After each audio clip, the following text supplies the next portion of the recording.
யாழ்ப்பாண சர்வதேச புத்தக திருவிழா 2வது நாள் இன்று. ரணிலுக்கு பெருகும் ஆதரவு, மற்றுமொரு கட்சி ஆதரவளிக்க தீர்மானம். தேர்தல் சட்டங்களை மீறும் வேட்பாளர்களின் பதவிகளுக்கு ஏற்பட போகும் சிக்கல். ஈராக்கில் உருவாகியுள்ள புதிய சர்ச்சை.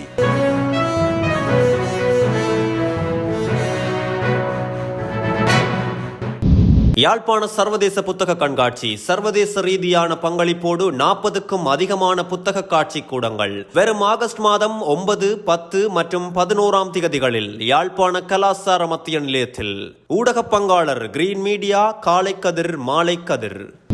யாழ்ப்பாண வர்த்தக தொழில்துறை மன்றத்தின் ஏற்பாட்டில் யாழ்ப்பாண சர்வதேச புத்தக திருவிழா 2024 நேற்று 9ஆம் திகதி முதல் நாளை 11ஆம் திகதி வரை 3 நாட்கள் யாழ்ப்பாண கலாசார நிலையத்தின் கண்காட்சிக்காக ஒதுக்கப்பட்டுள்ள பகுதியில் நடைபெற்று வருகிறது. வடக்கு மாகாண ஆளுநரின் ஆசையோடு 2024ஆம் ஆண்டுக்கான சர்வதேச புத்தக திருவிழா யாழ்ப்பாணத்தில் நேற்று ஆரம்பமானது. உள்நாட்டிலும் தேசிய அளவிலும் சர்வதேச அளவிலும் ஆர்வமும் பங்கு கொள்ள விருப்பமும் உள்ள புத்தக வெளியீட்டாளர்கள் மற்றும் விற்பனையாளர்களை ஒன்றிணைத்து இந்த புத்தக திருவிழா நடைபெறுகிறது. ஒவ்வொரு வருடமும் பல புத்தக கண்காட்சிகள் நடைபெறுகின்றன. ஆனால் யாழ்ப்பாணத்தில் உள்ளூர் மற்றும் சர்வதேச எழுத்தாளர்களை ஊக்குவிக்கும் வகையில் யாழ்ப்பாண வர்த்தக தொழில்துறை மன்றமானது இந்த புத்தக கண்காட்சியை நடத்துவது இதுவே முதல் முறையாகும்.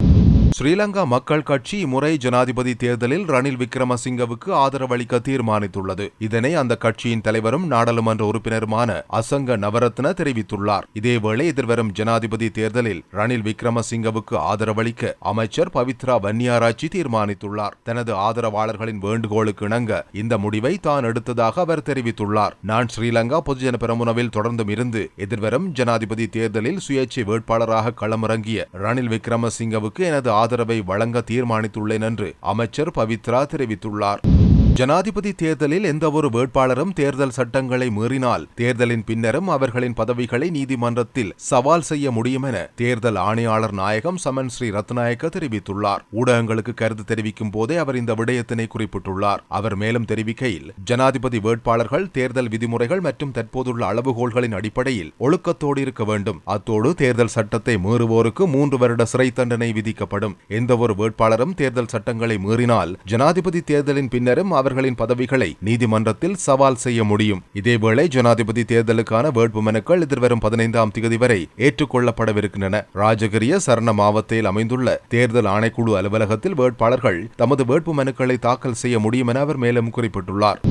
பெண்களின் திருமண வயதை 9ஆகவும் ஆண் குழந்தைகளின் திருமண வயதை 15ஆகவும் குறைக்கும் சர்ச்சைக்குரிய சட்ட மூலம் ஈராக் நாடாளுமன்றத்தில் தாக்கல் செய்யப்பட்டுள்ளது. இந்த சட்ட மூலத்துக்கு மனித உரிமை அமைப்புகள் மற்றும் ஆர்வலர்கள் கடும் எதிர்ப்பை தெரிவித்து வருகின்றனர். இது இளம் பெண்களின் கல்வி, உடல்நலம் மற்றும் ஒட்டுமொத்த நல்வாழ்வில் கடுமையான விளைவுகளை ஏற்படுத்தும் என்று அவர்கள் எச்சரிக்கின்றனர். தற்போது வரை ஈராக்கில் திருமணம் செய்ய குறைந்தபட்சம் 18 வயது இருக்க வேண்டும் என்று சட்டத்தில் குறிப்பிடப்பட்டுள்ளது. இருப்பினும் ஈராக் நீதி அமைச்சகத்தால் முன்மொழியப்பட்ட புதிய சட்டம் குடும்ப விடயங்களுக்கு மத விதிகளை பின்பற்றலாமா அல்லது சிவில் நீதிமன்ற முறையை பின்பற்றலாமா என்பதை மக்கள் தேர்வு செய்ய அனுமதிக்கும் என்று கூறப்பட்டுள்ளது. எனினும் இந்த மாற்றம் வாரிசுரிமை, விவாகரத்து மற்றும் குழந்தை பாதுகாப்பு போன்ற விடயங்களில் பெண்களின் உரிமைகளை குறைக்கும் என்று விமர்சகர்கள் கூறுகின்றனர். இந்த சட்டம் நிறைவேற்றப்பட்டால் 9 வயதுடைய சிறுமிகளுக்கும் 15 வயதுடைய சிறுவர்களுக்கும் திருமணம் செய்து கொள்ளக்கூடிய வாய்ப்பு கிடைக்கும். இளவயது திருமணத்தால் பெண்கள் பள்ளி படிப்பை இடைநிறுத்துவது, இளம் வயதிலேயே கர்ப்பம் தரிப்பது, குடும்ப வன்முறைக்கு ஆளாகுதல் போன்ற அபாயங்கள் அதிகமாகும் என்று மனித உரிமை ஆர்வலர்கள் சுட்டிக்காட்டுகின்றனர். இருப்பினும் இந்த யோசனை ஆதரிப்பவர்கள் இது இஸ்லாமிய சட்டத்தை மேலும் சீரானதாக மாற்றும் என்றும் இளம் பெண்களை தகாத உறவுகளில் இருந்து பாதுகாக்கும் என்றும் கூறுகின்றனர்.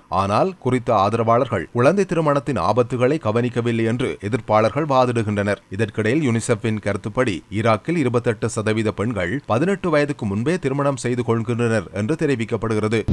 இலங்கையின் முன்னாள் ஒலிம்பிக் பேட்மிண்டன் வீரர் நிலுக்க கருணாரத்ன சர்வதேச ஒலிம்பிக் குழுவின் விளையாட்டு வீரர்கள் ஆணைக்குழு உறுப்பினராக தெரிவு செய்யப்பட்டுள்ளார். சர்வதேச ஒலிம்பிக் குழுவின் விளையாட்டு வீரர்கள் ஆணைக்குழுவுக்கு தெரிவான முதலாவது இலங்கை வீரர் நிலுக்க கருணாரத்ன என்பது குறிப்பிடத்தக்கது. விளையாட்டு வீரர்கள் ஆணைக்குழுவின் உறுப்பினராக இலங்கையிலிருந்து தெரிவான முதலாவது நபர் என்ற வகையில் நான் மிகவும் பெருமை அடைகிறேன். இதன் மூலம் இலங்கைக்கு மிகப்பெரிய கௌரவம் கிடைத்துள்ளதென பாரிஸ் ஒலிம்பிக் நகரிலிருந்து நிலுக்க தெரிவித்துள்ளார். நிலுக்க 17 வருடங்கள் தேசிய ஒற்றையர் பேட்மிண்டன் சாம்பியனாக இருந்ததோடு 3 3 ஒலிம்பிக் விளையாட்டுகளிலும் பங்கு பெற்றியவர் ஆவார். அத்துடன் பல்வேறு சர்வதேச பேட்மிண்டன் போட்டிகளில் வெற்றிகளையும் ஈட்டியவர். பாரிஸ் 2024 ஒலிம்பிக் விளையாட்டு விழாவில் பங்கு பெற்றிய விளையாட்டு வீர வீராங்கனைகளால் ஒலிம்பிக் விளையாட்டு வீரர்கள் ஆணைக்குழு உறுப்பினர்கள் தெரிவு செய்யப்பட்டுள்ளனர். வாக்களிப்பின் மூலம் புதிதாக தெரிவு செய்யப்பட்டுள்ள சர்வதேச ஒலிம்பிக் பேரவை விளையாட்டு வீரர்கள் ஆணைக்குழு பிரிஸ்பேனில் 2032 நடைபெறவுள்ள ஒலிம்பிக் விளையாட்டு விழா வரை 8 வருடங்களுக்கு செயல்படும். உலகில் உள்ள அனைத்து விளையாட்டு வீரர்களையும் சர்வதேச ஒலிம்பிக் குழுவின் விளையாட்டு வீரர்கள் ஆணைக்குழு பிரதிநிதித்துவப்படுத்துகிறது.